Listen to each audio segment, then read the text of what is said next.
Hi hello friends, welcome to our channel. இன்றைக்கி என்ன பார்க்க போகிறோன்னா, எங்கள் வீட்டு வளகாப்பு ஃபங்க்ஷன் பற்றி ஒரு சின்ன விளாக் பார்க்க போகிறோம். நாங்களும் வீட்டிலேருந்து ஆட்டோ பிடிச்சி கிளம்பி போயிட்டே இருக்கிறோம். நாத்தனார் தான் வெள்ளி வளையல் போடணும். இது நான் வாங்கின வளையல் நல்லா இருக்கா ஃப்ரெண்ட்ஸ். அப்புறம் வந்து ஃபைனலாக வீட்டுக்கு ரீச் ஆகிட்டோம். அவங்க வீட்டோட ஃப்ரெண்ட் வியூஸை பாருங்கள். அப்புறம் ஃபுட்டும் வந்துருச்சு ஃப்ரெண்ட்ஸ். ரொம்ப டைம் ஆயிடுச்சு. அதனால் என்ன பண்ணாங்கன்னா, நல்லபடியாக எல்லோரும் வயிறார சாப்பிட்டுட்டு நெக்ஸ்ட்டு ஃபங்க்ஷன் ஸ்டார்ட் பண்ணலாம் இருந்தாங்க. இவன் தான் இங்கே ஆளின் அழகுராஜா. அப்புறம் நாங்களும் சாப்பிட ஸ்டார்ட் பண்ணிட்டோம். அண்ணனும் அண்ணியும் சாப்பிட்டுட்டு இருக்காங்க. நெக்ஸ்ட் வந்து ஃபங்க்ஷன் ஸ்டார்ட் ஆயிடுச்சு. என்னோட அம்மா அப்பா தான் என்ன பண்ணாங்கன்னா, ஃபஸ்ட்டு மாலையெல்லாம் போட்டு சந்தன குங்குமம்லாம் வச்சு இது பண்ணிட்டு இருக்காங்க. அண்ணன் வந்து வேலை செய்கிற இடத்துல தான் தனியாக ரெண்டுக்கு இருக்கிறான். அப்புறம் வந்து என்னாச்சு, அதுக்கப்புறம் தான் நான் தான் ஃப்ரெண்ட்ஸ் வலையெல்லாம் போட்டேன். ஆனால் அது வீடியோ எடுக்க ஆள் அதனால அந்த கிளிப்ஸ் இல்லை ஃப்ரெண்ட்ஸ். கடைசி ரிலேஷன்ஸ் எல்லாருமே என்ன பண்ணாங்கன்னா, வந்தவங்க எல்லாருமே வளையல்லாம் போட்டு சந்தன குங்குமம்லாம் வச்சுக்கிட்டு இருந்தாங்க. அப்புறம் ஏதாவது ஒரு குழந்தைக்கு போட்டுவிடணும்னு சொன்னாங்க. நம்ம பாப்பா வந்து நல்லா உறக்கம் ஃப்ரெண்ட்ஸ். அப்புறம் அவளோட ஃப்ரெண்டுக்கு பேபிக்கு வந்து போட்டாங்க. அந்த பேபி வந்து பாய் பேபி, அதனால் எனக்கும் பாய் பேபி தான் பிறக்குன்னு சொல்லிட்டு இருக்காங்க.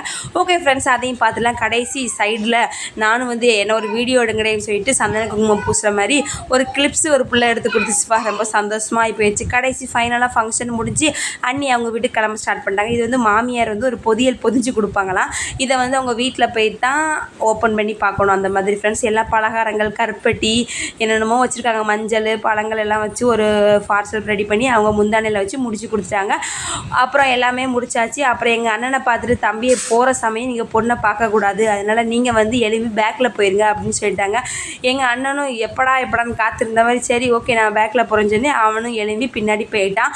அப்புறம் அவங்க வீட்டிலேருந்து வெளியில் வரும்போது எதிர்த்தாப்பில் ஒரு குழந்தைய பார்த்துட்டு தான் வரணுமா. அப்போ அதனால் அவள் ஃப்ரெண்டு வந்து குழந்தைய தூக்கிட்டு வெளியில் போகிறாங்க. இவங்களும் எல்லோரும் ஒவ்வொரு ஆளாக வெளியில் வந்துட்டுருக்காங்க.